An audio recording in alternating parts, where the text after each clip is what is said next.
Today on Alex Autos, we're out here taking a look at the refreshed 2016 Acura ILX. This is the smallest and least expensive Acura in the United States. The ILX has been derided by some as being nothing more than the Acura Civic, because this is loosely based on that Honda model. Close familial relationships between mass market entries and luxury and near luxury entries is nothing new.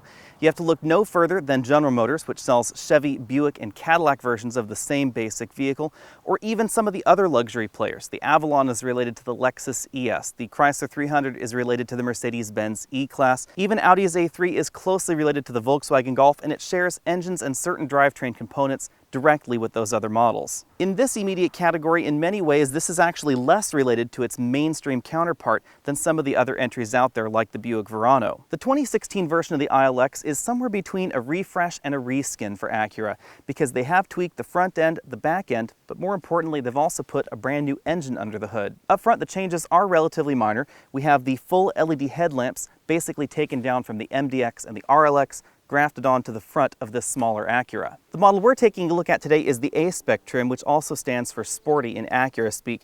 That means we get these front fog lamps and a few other tweaks inside and out. The ILX is the smallest Acura on sale in the United States, and there was a time where being related to the Honda Civic would mean you would get a relatively small vehicle.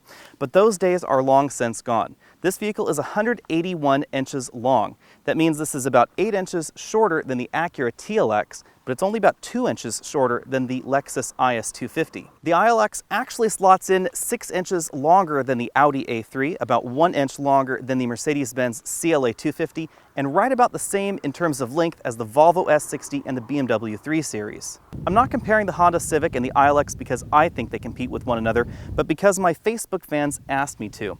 There's a real difference in the side profile when you compare the two with one another. They really don't look that much alike. The biggest difference is right up here in front of the side view mirror, where we don't get that extra window that you also get in the Honda Civic. It does make this side profile look a little bit more elegant. We of course have more chrome going on right back here, and then we have this kink upwards that for some reason every luxury car needs to have. Because we're in the A-Spec trim, we get these upgraded 18-inch wheels, which I think are very attractive, and they're wrapped in 225 with low-profile rubber. The rear of the ILX is a touch more expressive than before. Again, we are in the A-Spec trim. That means we do get this spoiler right on top with a chrome strip running across it. Tail lamp modules that have a decent amount of chrome in them, and they run from the body right onto the trunk lid. Down lower, we have a little bit more style than we had before, and we have a single hidden exhaust tip in this vehicle. There is no hybrid model, and there is no small engine model. Every ILX gets the same engine, which we'll take a look at now. Last year, there were 3 different engine options, but this year, there is only one. It's a brand new 2.4-liter Earth Dreams direct injection 4-cylinder engine. This is very closely related to what you'll find in the Honda Accord, and it's essentially the same as you'll find in the Acura TLX, which is one step up from this. It produces 201 horsepower and 180 pound-feet of torque. This may sound very similar to the 2.4-liter 4-cylinder engine you find in the Honda Civic Si, but they're only distantly related. This produces a few horsepower less than the engine in the Honda Civic Si, but a little bit more torque. Most importantly, however, both the horsepower peak and the torque peak are much lower in the RPM band in this engine than in the Civic Si.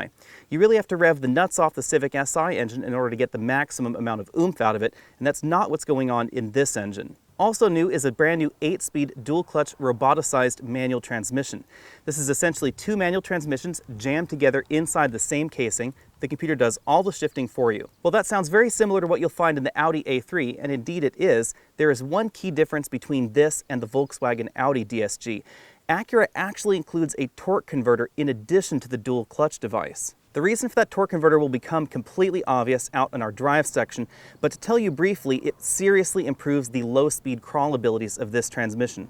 Low-speed crawling is really not very good in a traditional DSG transmission, but this transmission feels just like a normal 8-speed automatic when you're going low speeds. Fuel economy is notably up with this drivetrain versus last year's drivetrain in the real-world drive cycle. In the EPA score, we get 25 miles per gallon city, 36 highway, and 29 combined. That's 1 mile per gallon better than the Acura TLX, 2 miles per gallon better than the Audi A3 1.8, and 4 miles per gallon better than the Honda Civic Si. One interesting bit of trivia, however, is that this is actually 2 miles per gallon less than the Honda Accord, which uses essentially the same engine with a slightly different tune and a CVT. Before we hop inside, you should know that every ILX in the US has a standard moonroof, and that does cut down on headroom both front and rear. That loss of headroom is rather unfortunate. Sitting in my normal driving position, my head does touch the ceiling just barely. I'm about 6 feet tall, so taller people may have problems fitting in the front seats, especially in the ILX. We do have an 8-way power adjustable driver's seat in our particular model, but the problem is that the back portion of this seat bottom cushion doesn't go terribly close to the floor. If it did, I could more comfortably fit in this vehicle. We have a tilt telescopic steering column with a small range of motion. Up-level versions of the ILX get a 2-position memory for the driver's seat, but no version has an adjustable lumbar support. You should also know that the passenger seat in the base vehicle is a manual seat. Up-level versions do get a 4-way power version. Rear seat accommodations may be a little bit limited for adults. My head does brush the ceiling if I try and sit upright in this rear seat. However, that is not unusual for this segment. The CLA 250 has an incredibly small amount of room in the back, and even some of the larger options like the Volvo S60 have a rather compact rear seat. In terms of legroom, I have about 2 inches sitting right here behind myself, and if I scoot over to the right side of the vehicle, where this front seat is all the way back in its tracks, I have about ½ an inch of room left there. When it comes to the middle seat, it's important to know that the ILX, like the Civic on which it's based, is not a terribly wide vehicle, and that's really obvious if you try and put 3 adults across this rear bench seat. I also don't have a whole lot of headroom here, so overall I'm going to have to give the rear bench 8 out of 10 points. 8 out of 10 points may sound high, but keep in mind that everything else that this competes with has a very compact rear seat. You will find more room, however, in the back of the BMW 320i and the Buick Verano. The rear seat back does fold. Unfortunately, it is a 100% folding rear seat back, and we don't have a pass-through. That's a lot less handy than the split 60-40 folding seat backs you'll find in the competition. When it comes to cargo capacity, the ILX has a trunk that is a little bit smaller than some of the other entries in this segment. The opening to the trunk, however, is large and very practical. Now, versus some of those entries out there, I cannot put a 24-inch roller bag in this position and still close the trunk lid on itself. However, I was able to put a decent variety of luggage in the back. You can really tell how compact this cargo area is when it comes to my exclusive trunk comfort index. I'm going to have to give this 6 out of 10 points because this is a little bit smaller than I'd like. There's also no helper handle up there on the trunk lid to help you close it. Starting off our interior tour up front, all ILX models do come with a standard sunroof that does limit front headroom especially. We have standard height adjustable seatbelts and standard 2-way adjustable headrests on all ILX models.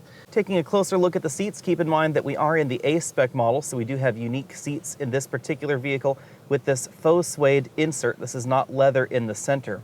Leather is not standard on the ILX, but most models you'll find on the dealer lots will probably have leather. This is a faux suede insert, not real suede. One thing to keep in mind is that this can pill like a wool sweater if you do rub it aggressively, so be careful when you clean these seats. Moving over to the front doors, we have mostly soft touch plastics. We have soft touch injection molded plastics in the upper portion of the door, sort of a pleather insert right here in the middle, softly padded armrest, but you will find harder plastics down lower on the door. There's a bottle holder right in this compartment. Like many of the European compact luxury vehicles, the ILX is not terribly long, and that does mean that this front door stops a little bit before the elbow in a taller passenger. So if we did move this front passenger seat all the way back, their elbow would be right there in that little cutout on the B-pillar. Moving over to the dashboard, we have a soft touch injection molded upper dashboard, metallic effect trim right here, and then we have hard plastics below that. 2 large air vents on the passenger side. The ILX has a surprisingly large and deep glove compartment. It is this fold-down bin style rather than a slot in the dashboard, but I was able to fit a large tablet computer in there and a number of other large knickknacks. You'll find the biggest change in up-level models right in the center, where we have this new touchscreen infotainment system that's borrowed out of the rest of the Acura lineup. This is very similar to what you'll find in the MDX, the TLX, and the RLX. The screen basically functions as the audio controls for the infotainment system. We have our input source selection right over here. We have shortcuts for both navigation, phone, and audio, but it integrates with more than just that. It also integrates with the navigation system, so if we press the navigation system and then we were to enter an address, you would see controls pop up on this screen. It's controlled by the button arrangement immediately below it, as well as the touchscreen, and it also interfaces with this large 8-inch screen right up here higher on the dashboard that is not a touchscreen. If you get the lower end trims of the ILX, then you do get a different screen up here, and instead of this touchscreen in the middle, we get a slightly larger button bank than we have right here. To the left of these infotainment controls, we have the engine start-stop button. That's because keyless go and keyless entry is standard on the ILX, as is this standard dual-zone climate control. Below that, we have a very small storage cubby right here. I was able to fit a cell phone in there, but there is no USB port inside. Below that storage cubby, you'll find the heated seat controls. We also have a very traditional gear shifter here. It's a Cobra head style, so we do have the button right there on the back of the shifter. We move it all the way down for drive and then down below that for sport. Very traditional handbrake over here on the side, and two very, very large cup holders. These are much larger and much better placed than you'll find in something like the Audi A3 or your average European sedan in this size category. Most of those other European vehicles either have very small cup holders or they have them very poorly placed, and both of these are very well placed in the interior. Continuing back, we have a softly padded center armrest that opens up to reveal a very small storage cubby. This is also where you'll find the auxiliary input, the USB input, and a 12-volt power outlet. I have a wallet, a camera, and a few other knickknacks in there, but it's not as large as you'll find in some of the other vehicles out there. Over on the driver's side, we have a very similar instrument cluster to what you found in the 2015 Acura ILX. It's a 4-dial instrument cluster, tachometer and engine temperature right over here on the right, fuel gauge and speedometer right there on the left. The big change this year is that in the A-Spec model, we get these red lines here instead of white lines that make the other model a little bit upper class. And then we also have this full-color multi-information display right here in the center in most models of the ILX that you'll find on dealer lots. The multi-information display is controlled via these three buttons on the steering wheel. The display gives you your very typical trip computer information, for instance, average fuel right there, range, elapsed time, etc. You'll also notice the status of the lane keeping assistance system, as this vehicle now has that again on most models that you'll find on dealer lots, along with the radar cruise control display. If we scroll all the way down, you'll also get that instant fuel economy readout on top. On the back of the steering wheel, you'll now find shift paddles up on the right and down on the left. These paddles do work in both drive and sport mode. In sport mode, this offers a true manual feature, so it will not downshift unless it's lugging the engine, and it will never downshift if you press on the accelerator pedal. Moving out, we find this very attractive 3-spoke Acura steering wheel, very similar to what we had last year, except that we now have the radar cruise control buttons on this steering wheel, since that is found on most models. Radio controls on this side, volume up, down, track forward, backward, and a mode button, dedicated phone hang-up and pick-up buttons. Also have a voice command button, same buttons I showed you earlier for that multi-information display, and then the cruise control buttons on this side.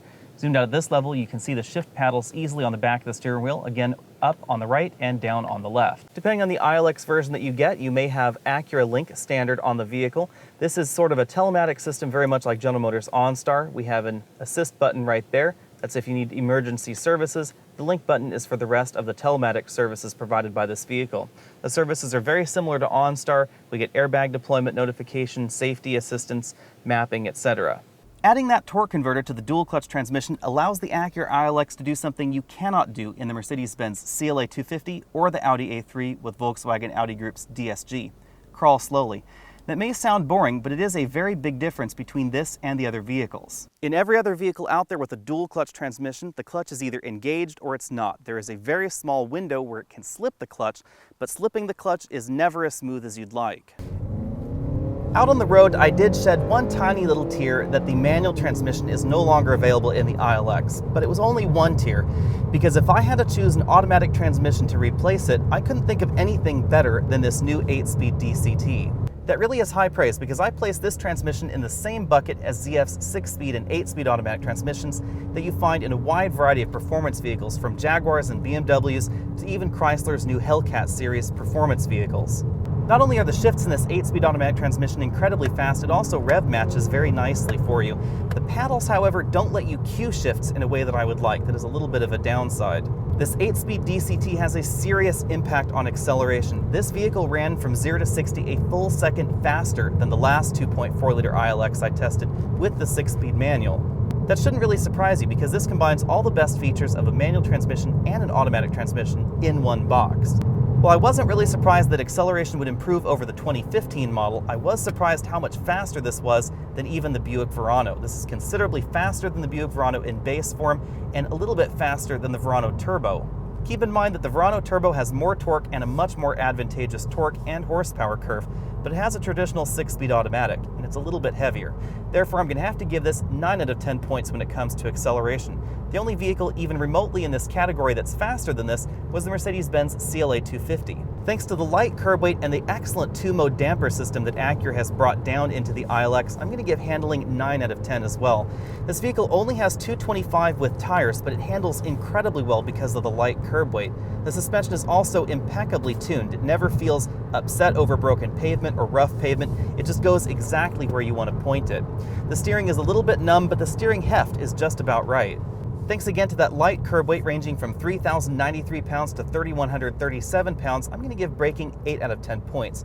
Braking distances were very good in this vehicle. Unfortunately, fade resistance could be a hair better. You will definitely find better brakes in the performance versions of the Mercedes-Benz CLA 250, but again, that's really saying something that you're comparing this to a vehicle that's about $10,000 more expensive in order to get the better braking. I was a little bit concerned about the ride because these tires are 225 width but 40 series rubber, which means you don't get a whole lot of tire on that rim. I was concerned how that would affect the ride in this vehicle, but I'm actually going to give this 9 out of 10 points. It all comes down to the 2-mode damper system that Acura is using. In a nutshell, this is not an active damper. This actually is a traditional old damper, however it uses 2 valves, a small one and a large one. The small one soaks up small road imperfections, giving it a relatively smooth road over small ripples on the road. The large one helps take up potholes and that sort of thing to help keep it from jarring your teeth out on a really rough road. The ride in this actually reminds me an awful lot of Volvo's S60, which is a good balance between some of the harder entries in this segment and some of the entries that are a little bit too soft, like the base Verano. Although Acura hasn't specifically said that cabin noise has changed for the 2016 model year, I did notice this was a little bit quieter than the 2014 ILX I tested. We came in at 71 decibels, which is among the louder entries in this segment still, unfortunately, but it's about 3 decibels quieter than the last model. I'm going to have to give this 7 out of 10 points when it comes to cabin noise. If you're after the quietest, softest ride, that would definitely be the Verano. The Verano gets 10 out of 10 points in the base form when it comes to the ride. It also gets 10 out of 10 points when it comes to cabin noise. That cabin is incredibly quiet in modern Buicks. Even though I have been driving the ILX fairly hard out here on my favorite winding mountain roads, I've been fairly impressed with the fuel economy. I haven't been averaging the EPA number, but that probably has something to do with the way I've been driving it. I have, however, been averaging 27 miles per gallon average, which is exceptionally good. As I said before, this is not only faster than the Civic Si to 60, but it's also notably more fuel efficient. The 8-speed transmission obviously has a big impact on fuel economy in this vehicle. However, it's not as good as this engine with a CVT behind it, and you can really see that when you take a look at the Honda Accord, which is heavier, has almost the same engine under the hood, and gets better fuel economy than this. That said, however, getting the 29 miles per gallon that the EPA says you're going to get in this car is absolutely no problem as long as you treat it nicely. And that's much better than you're going to get in almost every other entry in this category. The only entry that really stands out as having better fuel economy than this is the Lexus CT200H, and it's incredibly slow. My complaint about the last generation ILX had nothing to do with the way the vehicle handled, so it should be no surprise that this car puts a big smile on my face.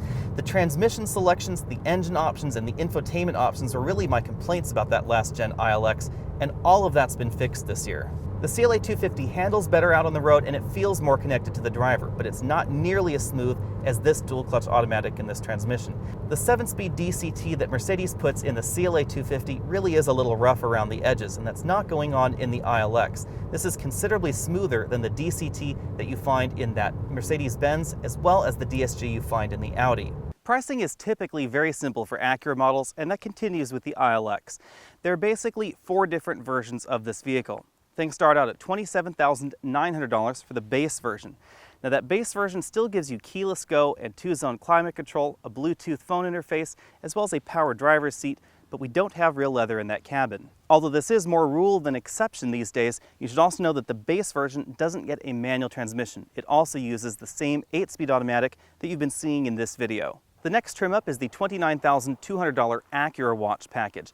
Acura Watch is the new name that they're giving to their safety systems package. That package includes almost all the safety systems you've seen in this vehicle: the radar cruise control, the pre-collision warning, the pre-collision braking system, lane keep assistance system that will actually steer you back in the lane, and the electrically pre-tensioning front seat belts. Acura's pre-tensioning seatbelts don't just reduce the extra slack in the seatbelt in the event of an accident, they can also help try and alert the driver to something wrong. It does that by basically jiggling the seatbelt at you. We then have the $29,900 premium package, which adds on a few additional safety features like the blind spot warning system and rear cross path detection. We also get a few luxury features that you don't get on those lower trim models, like real leather seats. All the other models do get leatherette, the power passenger seat, seat memory for the driver. We also get that second LCD as part of the infotainment system. That's that 2-screen system I showed you on the inside. That 2-screen setup by default does not include navigation. However, you can use your iPhone for navigation with Acura's connected app and a yearly subscription. The top-end trim of the ILX is the $32,900 Tech Package version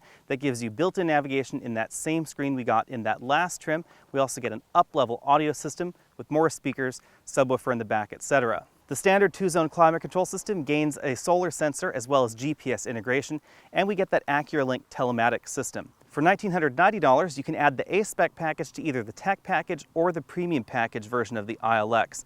That will add the fog lights we're seeing right here, these 18-inch wheels in our particular model, aluminum pedals, faux suede inserts on the seats. We also get red gauges and a black headliner. After people have heard the pricing chart on the ILX, people tend to fall in two different camps. The first camp says, wow, that's a stellar deal. And the second camp says, gee, that's an awful lot to pay for a tarted up Honda Civic. Now, if this was a tarted up Honda Civic, then I would agree that is an awful lot to pay. But at this point in the ILX, it's not. Versus the Honda Civic, we have a different interior, we actually have a different exterior as well, and we don't share anything under the hood with the Honda Civic at this point, even the Civic Si. However, that said, I do think that the ILX is an excellent upgrade to the Honda Civic because this actually isn't that much more expensive than a similarly configured Honda Civic, as close as you can actually similarly configure them, that is. This is only a few $1,000s more expensive. The reason for that is we have more features standard on this model than you find even available on a Honda Civic. We also have a better warranty and a better brand experience. The warranty is definitely worth something material, and the better brand experience is definitely worth something to some people. Versus the Honda Civic Si, we have an entirely different engine under the hood that's more efficient and also gets us to 60 faster. We have this very nicely done 8-speed automatic transmission, and we have handling that is very, very close to the Civic Si. The Si does handle a tiny bit better, but it really isn't that big of a difference. And even though that Civic Si handles better, this rides considerably better thanks to its tweaked suspension and the unique 2-mode dampers we get. And now we must tackle value. Buick's Verano, which is very much the same kind of vehicle as the ILX, is about $4,000 less expensive. However, the Verano currently has the same problem that the ILX used to have. Its top-level engine is great, but the base engine is a little bit lackluster. It may seem on the surface of things that the Buick's turbocharged 2-liter 4-cylinder engine should beat this 2.4-liter naturally aspirated engine to 60, but that's not actually true. This is slightly faster thanks to this excellent 8-speed automatic. Comparing like for like, that means that the $29,215 Verano is actually what competes with the $29,900 ILX. That difference is really small.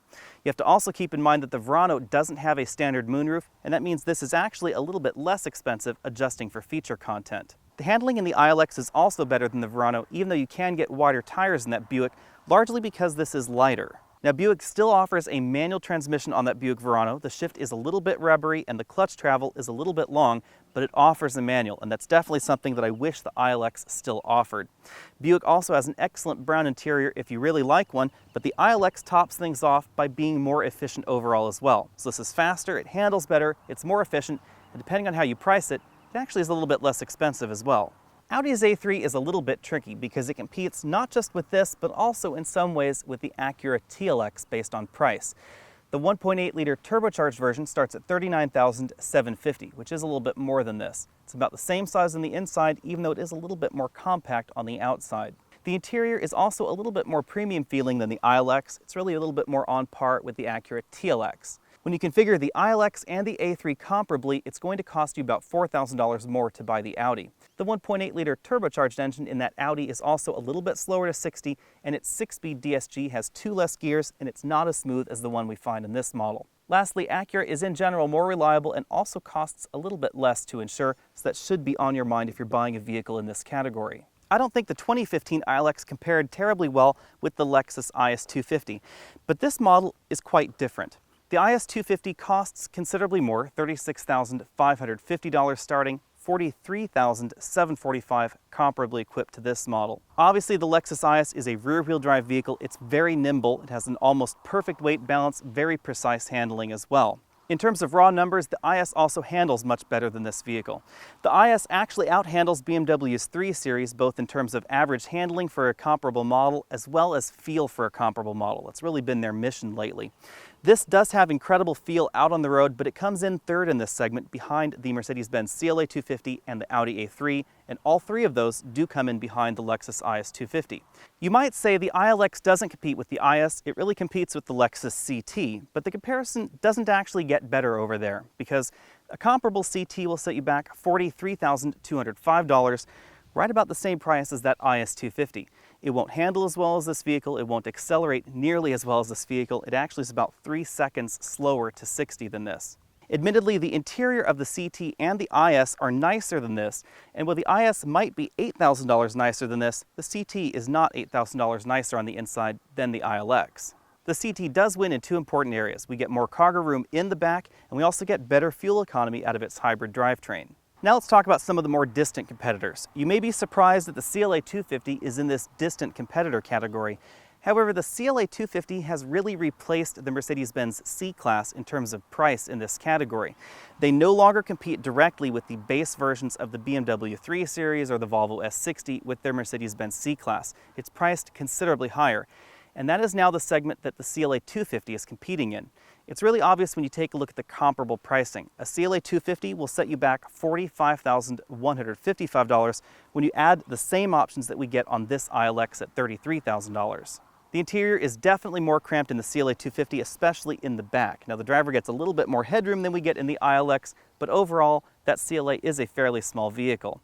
Depending on the trim level you get, the CLA 250 has a nicer interior, but you're definitely going to pay for it because it's about $12,000 more expensive than the ILX when you similarly configure it. And the 7-speed dual-clutch transmission that Mercedes-Benz has in that vehicle comes across really as half-baked. I love the CLA 250, I love the way it drives, but that transmission almost drove me to tears. It's really jerky, especially in low-speed travel, and low-speed travel is where this dual-clutch transmission really excels. You'll find a similar sort of thing going on in BMW's starter sedan in the US, which is the 320i.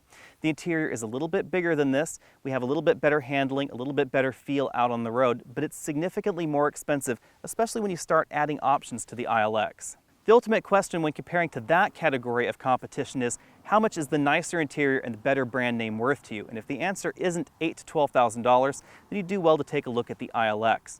Even something like a Volvo S60 T5 is about $8,000 more expensive than this. Admittedly, it is nicer on the inside, but is it $8,000 nicer? It's something you have to decide. The 2015 ILX was frequently derided as being sort of the Acura Civic. Strangely enough, not much has changed in this model, but what did change has really caused the narrative about the ILX to change, because everything I complained about in the 2013 model has been completely changed in this model. Whereas before, a comparison between the ILX and the next level up in the luxury category seemed a little silly, that's not going on in this particular model. You can honestly, with a straight face, compare this model with the IS250 as well as the Audi A3 and the Buick Verano, and that really wasn't possible before. You can also see this as a value alternative to the BMW 320i, the Mercedes-Benz CLA, and the Volvo S60 that's not as laughable as it used to be. Handling was never the problem with the ILX. The major problem were some of the feature options that Acura chose to give the vehicle, as well as the engine under the hood. And they've addressed that with this model. We have that new 2.4-liter engine under the hood, LED headlamps up front, new sharper looking front and back end, but most importantly we have all the technology on the inside that we've come to expect out of Acura as a leader in terms of luxury value. The addition of that radar cruise control system with the collision mitigating braking system and this 2-screen infotainment system that you'll find on most vehicle models really is an interesting twist in this segment. No other manufacturer other than Volvo bundles that kind of safety technology that low in the lineup. The 2015 ILX was an excellent value in its category, but this ILX is only about 1 inch of headroom and an adjustable lumbar support away from being my favorite vehicle for the 2016 calendar year. In addition, this is the vehicle that has convinced me that Acura has their mojo back. Acura used to be the excellent value in this performance luxury category, and that is actually happening in this Acura ILX. It handles incredibly well, it performs incredibly well, and the value is extremely good compared to the competition. Thanks for taking the time to check out this video. Again, I'm Alex Dykes, and this has been the 2016 Acura ILX. Go ahead and click that subscribe button at the bottom of your screen so you can be updated on all of my latest videos. You can also find me over at facebook.com/AlexNautos, over at Twitter as AlexNautos, and you can email all of your questions to alex@alexnautos.com. I'll see you next week.